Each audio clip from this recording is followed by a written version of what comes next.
Asik Podcast Sosiologi episode 9. Sebelum kita melangkah lebih jauh, ada baiknya kita mengenal terlebih dulu nggak sih? Iya. Perkenalkan, saya Rinka Diutami dari Sosiologi Angkatan 2022. Dan saya Rega Faterina dari Sosiologi Angkatan 22. Sebelum lanjut, pantun dulu nggak sih? Boleh dong Kak, kasih pantun dulu. Pagi-pagi makan roti bakar, Cakep. ditemani kopi terasa nikmat. Cakep. Selamat datang di podcast yang segar.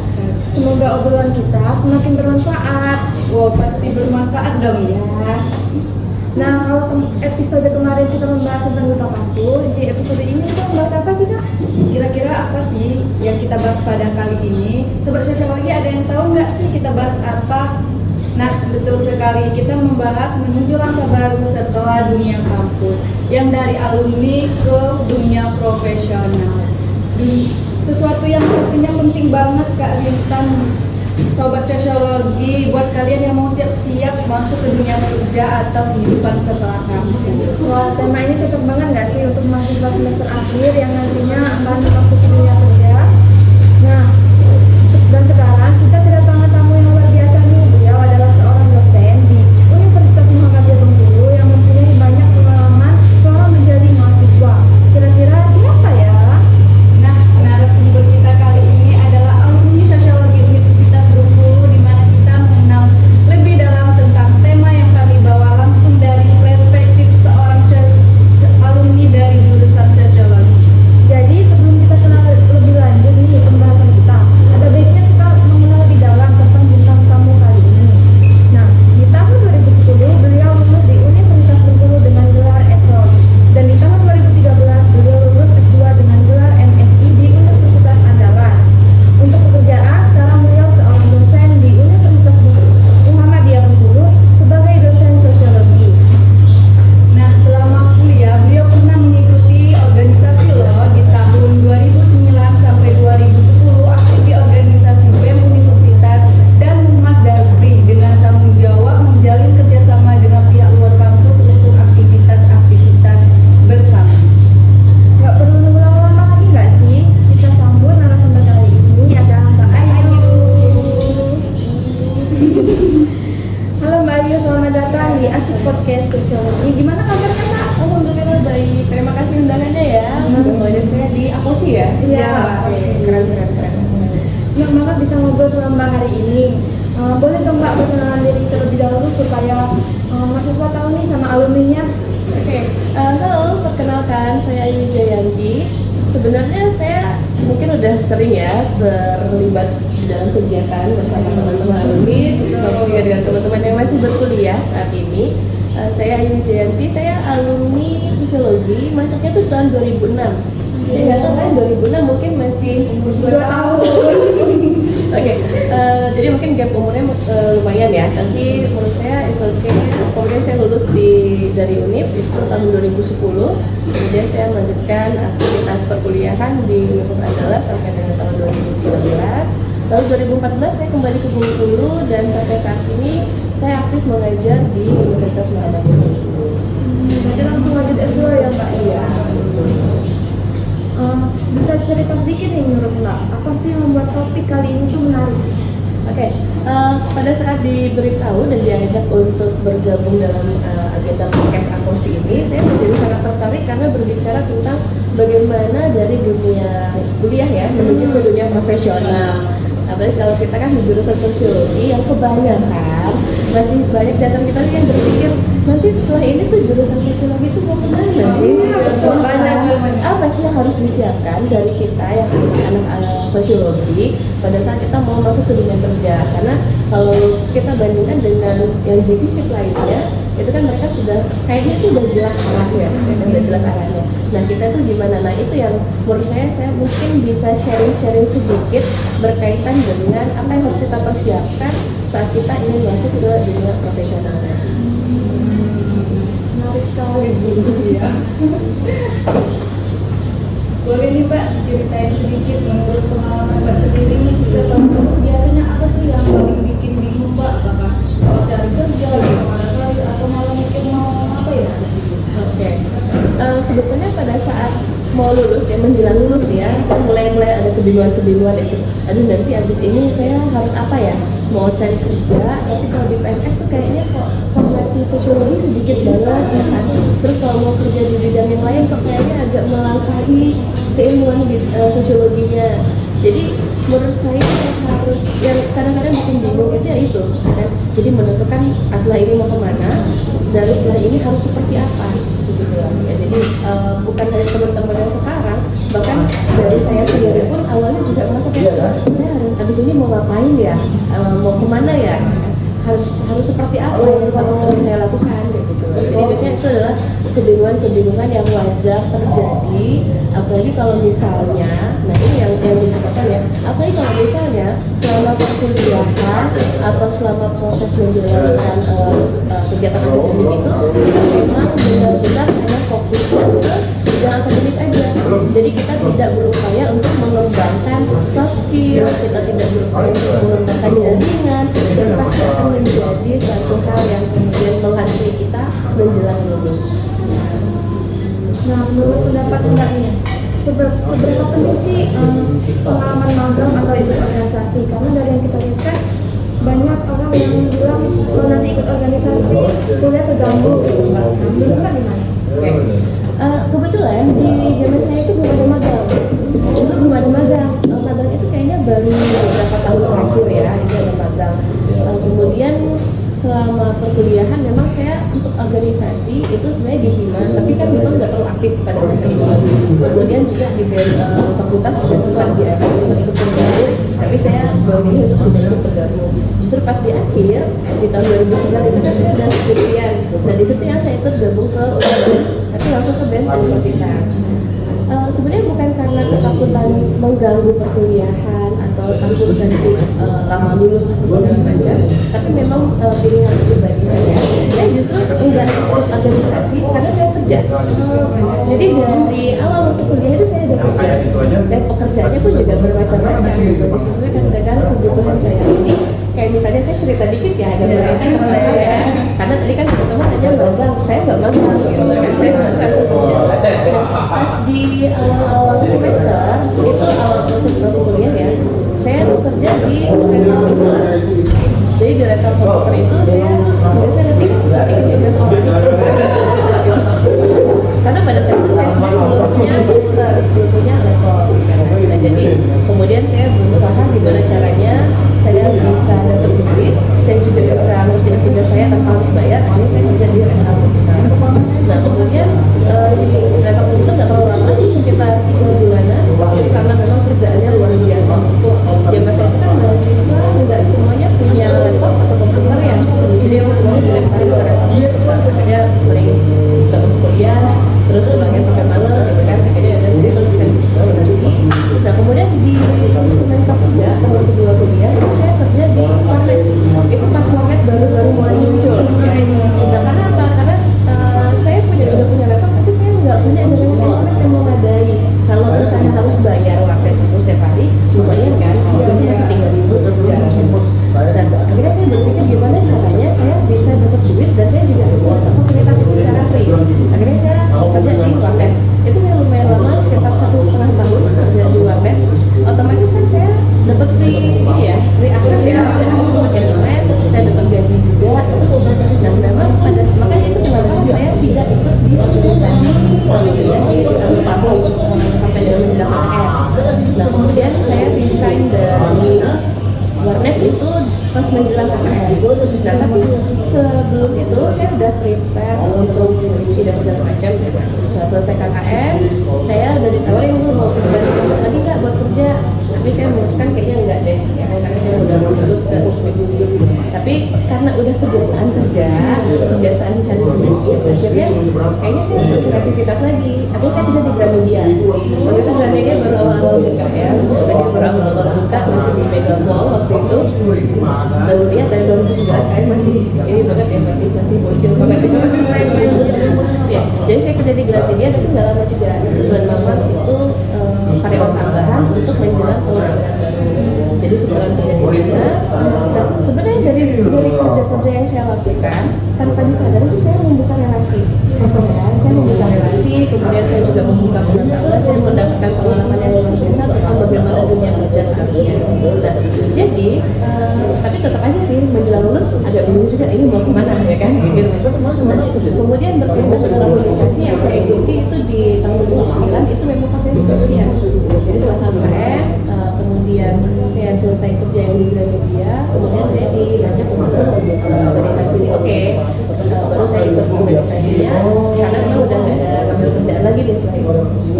Tapi memang pengalaman dari organisasi itu juga sangat luar biasa karena saya juga waktu itu di Humas Dagri, jadi hubungan masyarakat dalam negeri ya.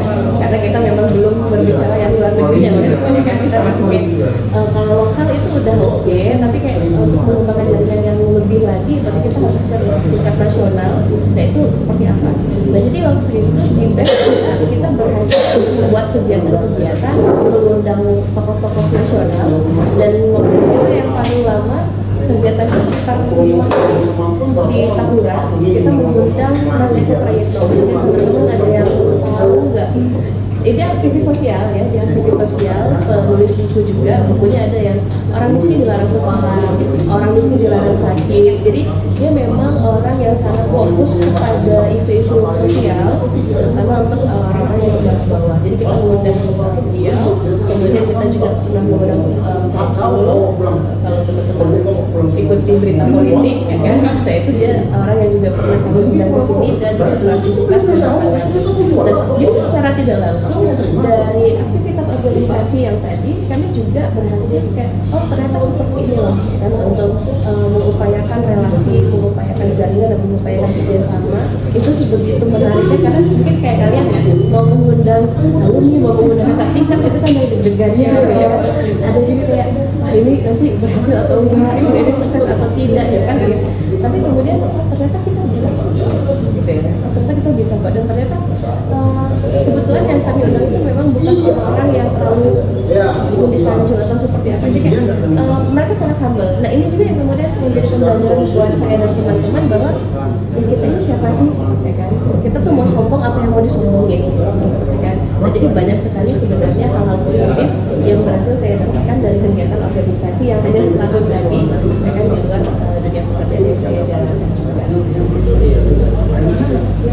Gimana sih caranya kita bisa tahu apa pekerjaan yang cocok nih buat diri kita? Tipsnya dong Mbak, buat yang masih galau nih mau nentuin passion atau karirnya yang sesuai. Oke. Nah sebenarnya kalau untuk menentukan karir sesuai passion, nah ini agak ribet juga ya. Mungkin nanti kalau jawabannya agak kurang relate, boleh. Dan karena ini berdasarkan pendapat pribadi saya.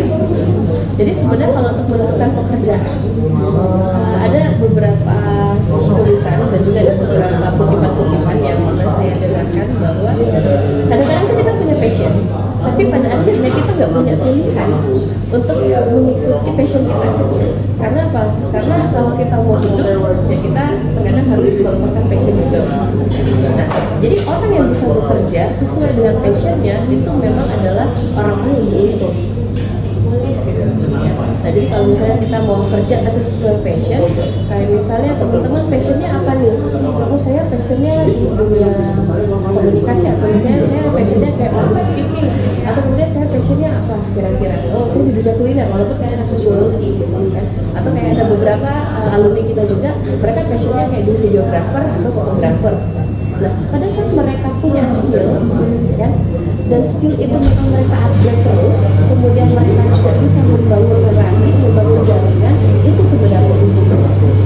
Jadi passionnya memang akhirnya bisa membangun. Tapi kalau pada akhirnya kita punya passion nih, tapi kita nggak mau nyoba, sebenarnya kita nggak mau juga mencari relasi, kita nggak mau juga membangun jaringan. Nah ini yang kadang-kadang nggak sedang, karena kita tuh kadang suka malu-malu ya, aduh nanti malu kalau begitu, nanti aku nggak bisa, nanti aku bikin orang tuh kecewa. Yang penting coba aja dulu, karena kadang-kadang passion kita tuh bisa berubah. Passion kita tuh kayak sekarang kita suka di dunia ini, setelah kita nyemplung di dunia yang baru, oh ternyata kita lebih nyaman di situ. Kayak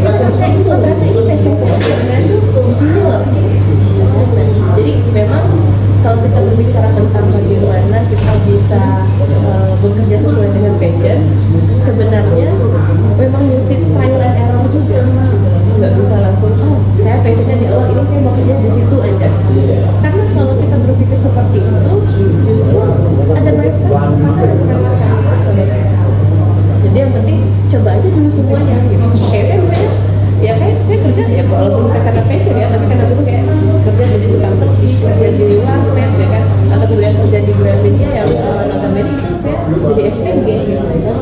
Ya itu mungkin bukan passion saya, tapi di situ saya menyadari bahwa ternyata saya suka pekerjaan yang membuat saya bertemu dengan banyak orang dan bertemu dengan orang-orang yang baru. Jadi makanya kenapa kemudian saya berpikir sepertinya dosen itu adalah salah satu ya. Jadi ada banyak sebenarnya jenis pekerjaan, tapi dosen adalah salah satu pekerjaan yang mungkin akan bisa saya lakukan karena itu akan membuat saya bisa ketemu banyak orang, bisa ketemu dengan anak-anak muda yang selalu aktif ya, yang selalu dinamis, karena beda rasanya kita bekerja di lingkungan yang orang tua semua dengan lingkungan yang ketemu orang muda gitu loh, kan beda. Nah pada akhirnya ya langkah-langkah yang saya lakukan kayak bisa saya ambil S2 dan bisa mengarahkan saya ke arah pekerjaan nanti ya, ada hal yang saya syukuri juga sebenarnya. Jadi jangan pernah takut nyoba, jangan terjebak dengan saya passionnya di sini terus akhirnya nggak mau nyoba yang lain ya kan? Karena ya mau tidak mau kita harus try yang bekerja.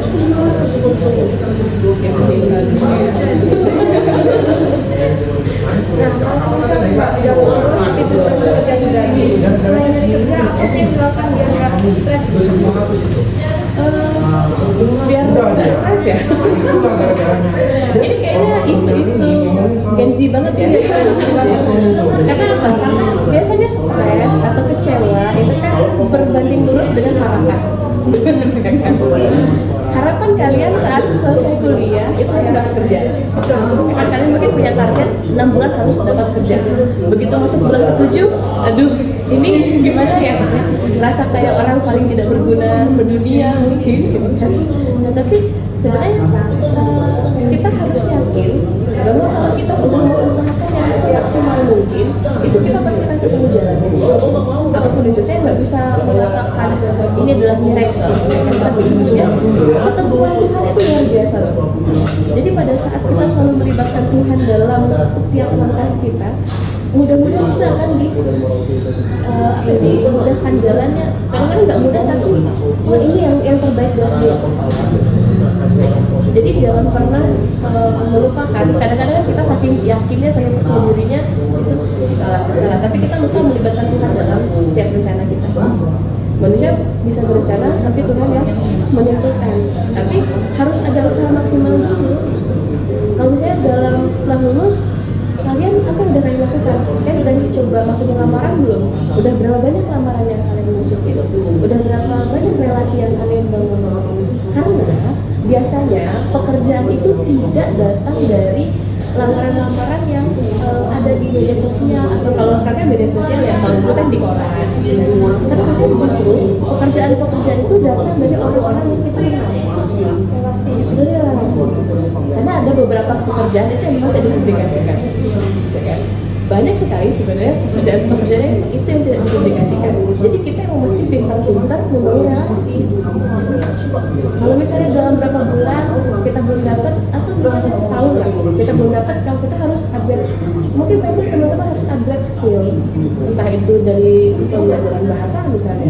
Oh saya ada kurang-kurang bahasa Inggris nih, udah saya harus bahasa Inggris dulu deh. Untuk kurang-kurangin tadi ya, untuk kurang-kurangin stres dan juga untuk menambah life skillnya kalian. Atau kemudian, oh saya belajar coding, atau saya belajar masak, atau saya belajar apa. Jadi banyak hal yang bisa dilakukan untuk mengurangi stres, ya kan? Tapi tadi salah satunya ada jalannya enjoy gitu.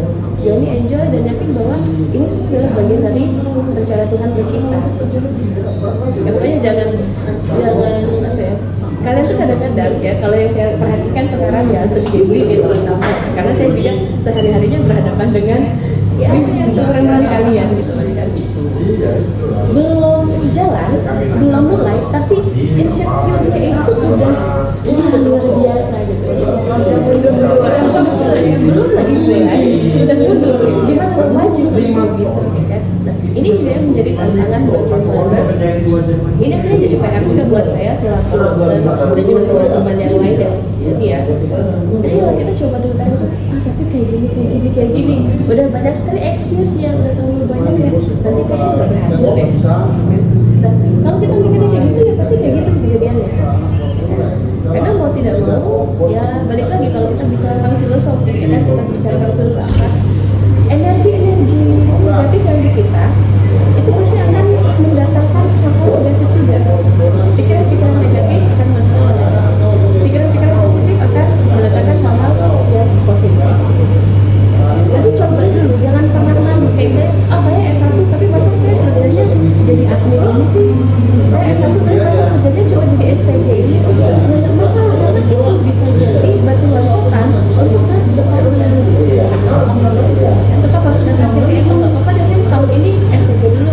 Karena kan kalau untuk dapat rekomendasi itu minimal kerja 1 tahun ya, jadi bisa dapat rekomendasi dari perusahaan sebelumnya.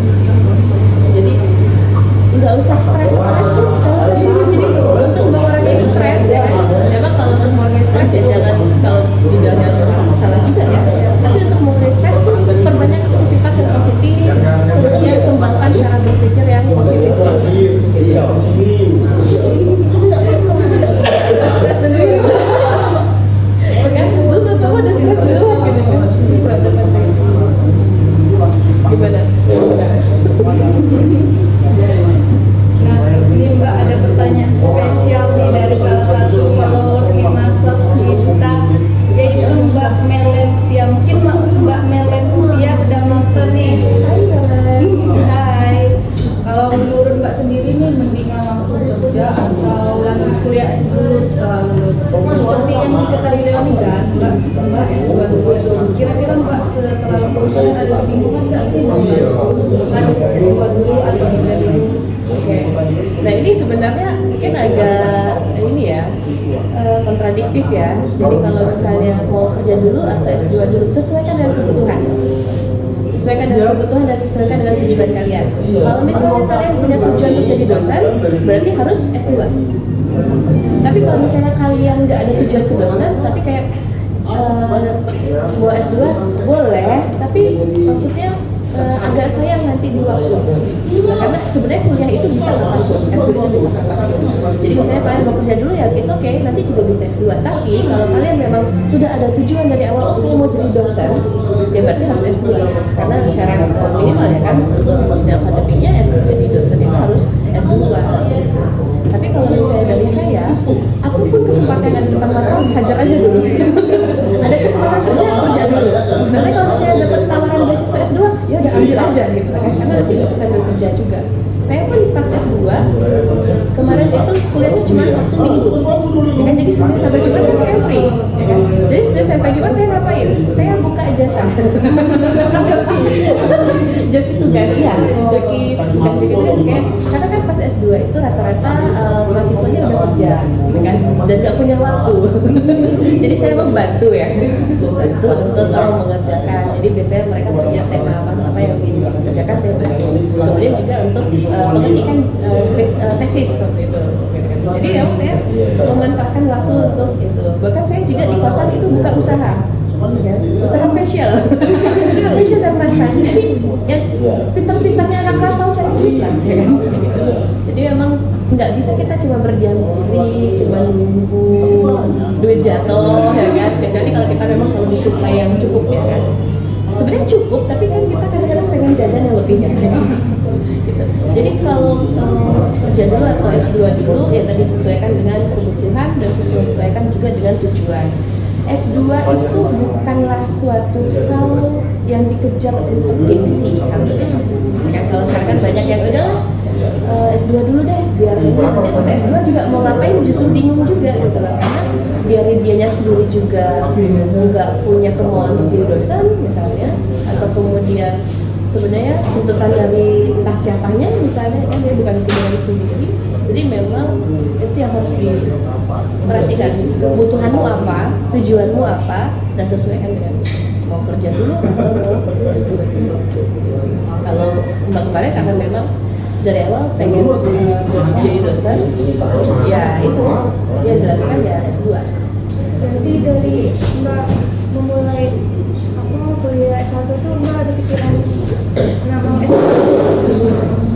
Ya, jadi dari awal tuh saya memang pengen jadi dosen. Karena apa? Karena kalau dari awal tuh sebenarnya itu jadi guru TK aja kan gampang ya kan. Tapi ternyata setelah saya lihat ya guru TK itu gampang itu ya kan. Ngurusin anak-anak kecil gitu kan. Saya sendiri kan agak kurang betah ya kan, tapi kalau misalnya harus berhadapan dengan mereka terus ya dengan tingkahnya yang luar biasa ajaib gitu ya kan. Jadi saya berpikir kayaknya dosen lebih menjanjikan, bukan hanya tentang finansial atau tentang jenjang karirnya, tapi tentang waktu. Waktunya lebih fleksibel, kemudian yang menarik juga adalah pakai seragam ya kan. Karena dari dulu tuh saya paling tidak suka pakai seragam. Ya, dari dulu tuh saya orang yang paling tidak suka pakai seragam. Jadi pekerjaan salah satunya yang tidak harus pakai seragam ya itu udah kalau karyawan swasta bisa juga ya kan nggak pakai seragam. Nah, jadi memang dari awal saya sudah merencanakan kayaknya ini pekerjaan yang menjanjikan secara waktu dan kemudian memberikan kebebasan dalam mengekspresikan diri. Nah ini adalah pertanyaan dari followers Simapos, yaitu Undi Nagita. Halo Undi. Nah mungkin bagi fresh graduate yang dinilai penting paling sulit itu adalah di wawancara kerja ya Mbak. Nah kira-kira seperti apa sih Mbak yang disiapkan untuk menghadapi wawancara kerja? Oke, untuk menghadapi wawancara kerja kita harus juga lihat kita mau wawancara di mana, kita masukin lamaran di mana, kita kemudian harus pelajari juga tentang perusahaan yang akan kita lamar itu, ya kan? Jadi paling tidak kita tahu basic dari perusahaan itu, entah itu visi misinya, entah itu kemudian struktur organisasinya, kepemilikannya, atau kemudian bidang-bidang pekerjaan yang biasa mereka lakukan. Jadi pada saat interview kerja kita bisa menyampaikan misalnya nih, misalnya ya kan, kenapa kamu melamar pekerjaan di sini, ya kan? Sementara kamu kan tidak punya spesifikasi untuk akademiknya, misalnya mereka minta dari jurusan apa, tapi kita misalnya beda. Di situ kita bisa mengatakan bahwa perusahaan ini sesuai dengan kayak misalnya visi misi perusahaan ini sesuai dengan apa yang saya inginkan. Ini sejalan dengan prinsip hidup saya. Ya kalau dalam proses wawancara itu kan biasanya kita mencoba untuk ini ya menjual ya kan, menjual kemampuan, menjual potensi, ya dalam kasarnya menjual diri kita ya kan, sehingga kita bisa diterima di perusahaan itu. Jadi kalau untuk wawancara kerja kita yang pasti harus mempelajari secara utuh tentang perusahaan tempat kita akan melamar pekerjaan tadi. Jadi nggak bingung-bingungan nanti kalau ditanya, tapi kamu sudah tahu ya perusahaan ini bergerak di bidang apa? Jadi kita ini bidang apa ya gitu kan, atau kemudian oh ternyata ini perusahaan gitu yang dia membawahi banyak lagi perusahaan-perusahaan di bawahnya. Jadi ada perusahaan retail, ada perusahaan BUMN gitu, atau kemudian banyak sekali ya kan yang di bawahnya lagi. Jadi kita bisa ternyata di sini salah satunya itu bisa kita sesuai dengan prinsip yang kita. Mungkin itu aja ya, nggak kerasa obrolan kita hari ini penuh dengan insight dan tips menarik yang bisa kita aplikasikan. Jadi buat teman-teman yang masih punya pertanyaan atau ingin info lebih lanjut, jangan ragu untuk reach out Instagram Himasos. Kita juga senang kalau kalian berbagi pendapat atau cerita pengalaman kalian di kolom komentar. Mungkin kita sudah berada di akhir sesi, tapi sebelum itu terima kasih kepada Mbak Ayu sama-sama bagi wawasan dan pengalaman berharga. Semoga obrolan kita hari ini bisa jadi berkat dan inspirasi bagi kita semua. Pantun dulu kan kalian nih. Burung merpati terbang tinggi, hinggap di pohon jati. Terima kasih sudah mendengarkan kami, sampai bertemu di episode nanti. Dan jangan lupa untuk follow Instagram Himasos Unip dan share episode ini kalau kalian merasa bermanfaat. Sampai jumpa di episode berikutnya dengan tema dan narasumber yang seru pastinya. Tetap semangat dan terus berkembang. Sampai jumpa. Terima kasih.